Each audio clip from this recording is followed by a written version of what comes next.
So this video is going to be looking at stabilisers, principally on recurve bows, although we'll touch on compound as well.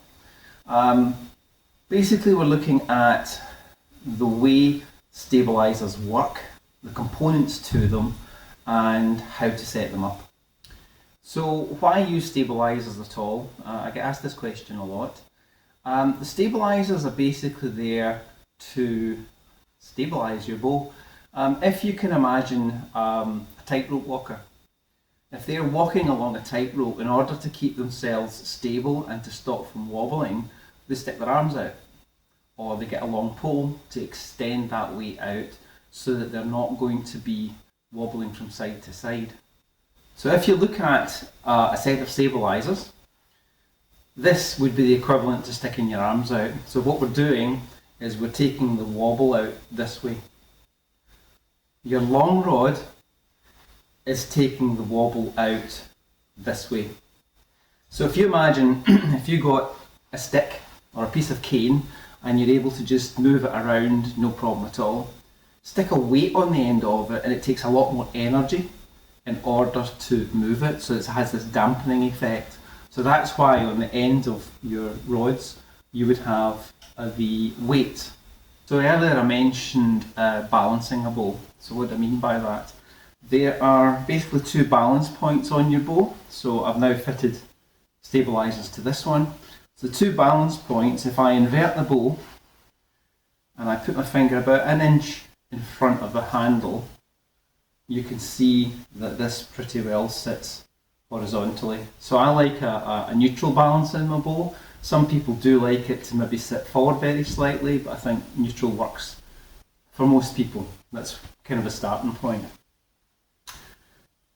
The other balance point is kind of opposite the notch here where your hand goes, and again it should sit horizontal. Now it's important when you're doing this that you have all your kit attached, so the sight needs to be on, the button needs to be on, any dampers you've got all need to be on, so that you're actually balancing your bow out as you would be shooting it. Now just coming back briefly to the V-bars, we talked about you get the fixed angle. You can also get, so it's fixed angle going out the way, and you can also get fixed angles going down the way, so you can get like a 5 degree down, 10 degree down, 15 degree down. Why would you want to do that? So if I just demonstrate this particular V-bar on here is actually adjustable. You can see here I can actually change the angle on that out the way and up and down. So at the moment you can see that these are sitting fairly horizontal and I've got balance in the bow. If I just put these down a bit, and I loosened them off so I could do it, I've now moved the weight that way, so you can see that the bow now wants to sit this way. So when you're balancing your bow, it doesn't mean that you have to keep sticking weights on. You can adjust the position of the weights on the bars in order to achieve the balance that you want. So if I move that back to the horizontal position now, this should be more or less flat again. Yeah. So that's your 2 points, and that's kind of what you want to achieve when you're putting your rods on. So I also talked about extenders, which is this piece here. Right, so what that's doing again is it's throwing the weight 4 inches further forward, so you can get 3 inch, 4 inch, 5 inch, I've seen an 8 inch. So again, rather than adding weight, what you can do is put the weight further out by adding an extender in here. If I took that out and moved this back and connected the V-bar directly onto this, I'd need to add weight at the end of, more weight at the end of the bar in order for the bow to become balanced again.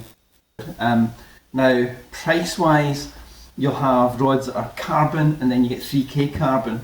So 3K carbon is used in archery. You can get 6 and 12K, but they're too heavy a weave. So what the 3K refers to is there are 3,000 filaments in a strand.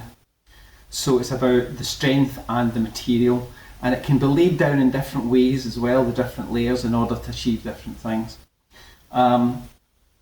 So if you're looking at your different rods and you see 3K is a better carbon than just carbon.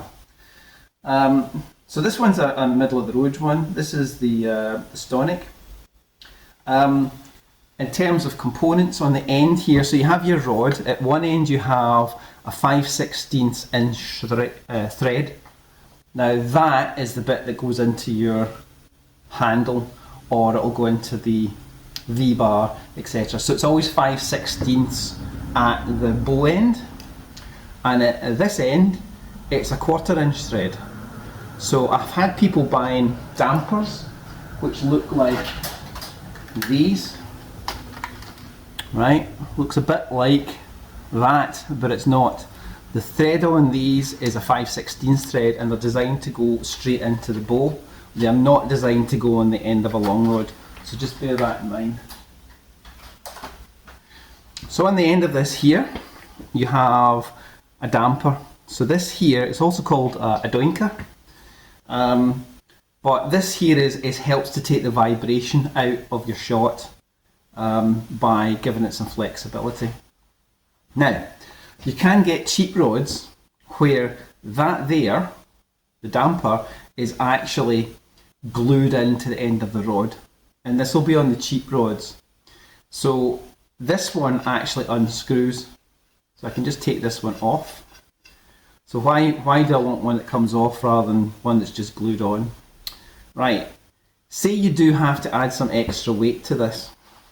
The weights come two different types. You get a cap weight and you get a base weight. So I have here a base weight and a cap weight. A base weight looks like this. You can see there's a thread in one side and there's a hole in the other which has got a thread in it.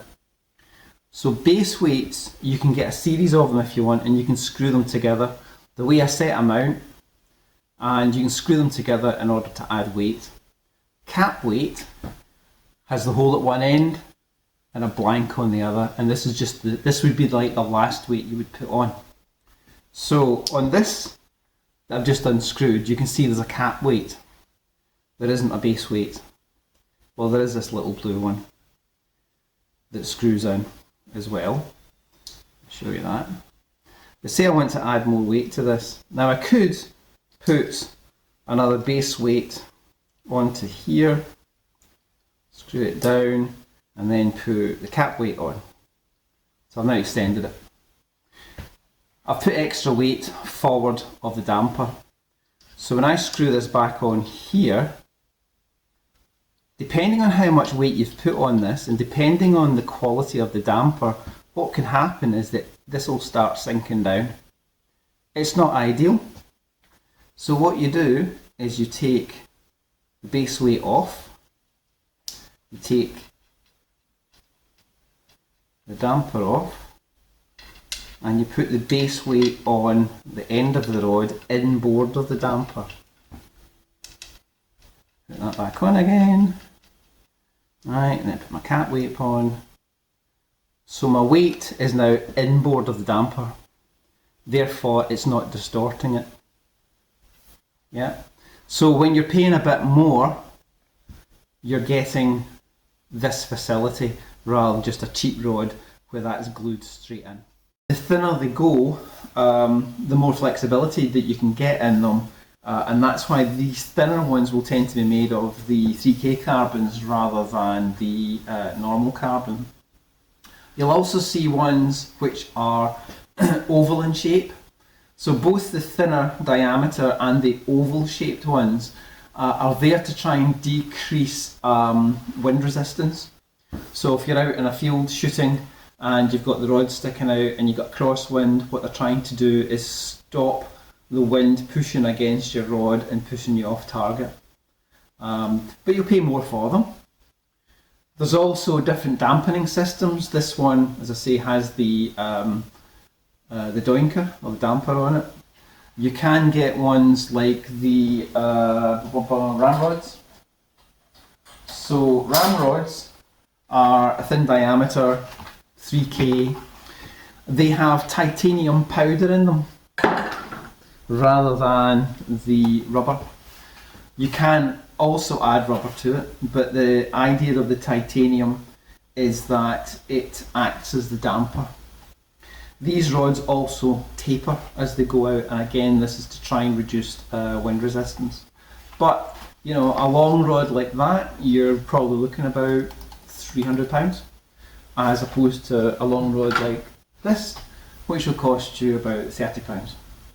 So having a very expensive set of stabilisers isn't necessarily going to make you a better archer. It would just be better if your bow is actually balanced out and set up properly, and you can achieve that for about £100 for a reed. So just a little bit further on weights, you can also get disc weights. So disc weights look like this, and you get them in different thicknesses. So this one is an Avalon one, it's a 28 gram. You then can get a 56 and a 128, and you can use them in different combinations on your bow. So you can see that one's just got a hole in the middle, so you also get little packets of threads. So these come in the packets that we do, you get 4 different lengths in them, and they simply screw into the middle of the disc weight so that you can then add more. So you leave a bit sticking out the end, and that will screw into your rod. Now again, just to circle back a little bit to bare bow weights. So you can also get, if I can find one, here we go. You can also get these things, right? So that's a great big weight. Now this one is again for screwing straight into the bow. So it's a 5/16 thread, not a quarter, so it will not fit onto stabilisers. Your bare bowers that are shooting 3D in the woods, they don't want a 30-inch long rod on the front of the bow to balance their bow out, because it's going to get caught in all the branches and the trees as they're progressing through their field course. So what they go for are really short, heavy weights, which will balance out the bow without having this thing sticking out the front of them. So just be careful when you're buying add-on weights that you're buying stabiliser ones with 1/4-inch threads and not bare bow ones with 5/16 threads. Now, if you want to have a look at some stabilisers, you can go to our website, which you'll find in the comment section below, and it's also going to come up on the screen at the moment. If you want to ask questions, you can obviously ask them again in the section below, but for a quicker response it would be better if you just go to our website and click on the chat and send us a message that way, and we will be able to respond faster, because we're not always looking at YouTube all the time.